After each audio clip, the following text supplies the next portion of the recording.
if you're wanting to balance your hormones, there's something that you can do called cycle syncing your workouts. Let's talk about it.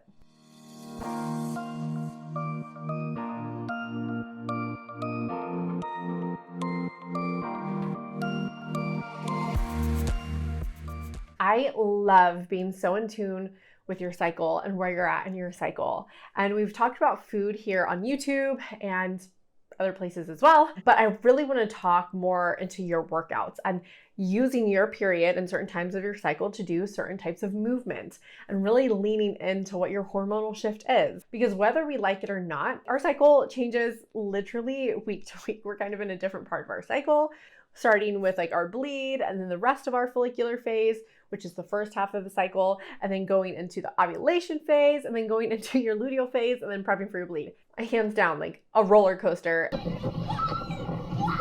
And then we're still on a roller coaster in the grand scheme of things as a woman, as we are in our reproductive phase, and then perimenopause, menopause. Anyways, so what you can do, and you'll start to see this as you really pay attention to it and you're mindful of it, is the energy levels that you'll have throughout your cycle. So during the first half of your follicular phase is day 1 of bleed to ovulation. The first half is typically you're bleeding. So you still might feel lower energy because hormones are pretty low, but creeping back up. Estrogen is the main player in the follicular phase. And so it's just starting to creep up. And it isn't until like you stop bleeding and you're in the middle of that like first half of your cycle, then you're really going to feel that like strength and energy that estrogen gives you. So this is where you can start strength training and start boxing. Like you can do more than just walking. So during your bleed, again, because energy is a little low, recommend taking it easy, gentle movement, yoga, Pilates, walking, and you just can ramp that up with strength because you have all that estrogen in the first half. If you're doing progressive overload, which is where you're adding weight over time to build muscle, highly recommend, then this is going to be the time where you're challenging yourself and you're adding that additional weight. You're adding those additional reps. You're really getting at it. And then once ovulation hits, you'll also feel an increase in energy. And this is where a lot of like good HIIT workouts, maybe doing more of the cardio stuff can be during ovulation. And then your luteal phase is ovulation to the day before your next bleed. And so what you'll see here is you'll still see energy increased, but you'll definitely see it trending downward the closer you get to your period.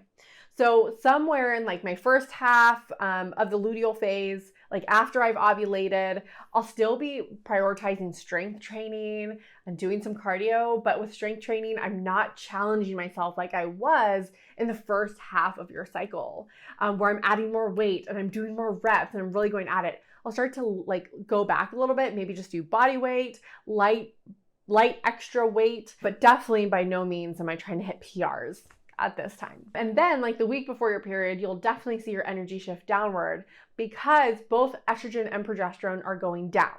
They're basically going zero, and that's what kind of stimulates your bleed. So with that, you'll feel energy and just lean into that. It's not the time to push through.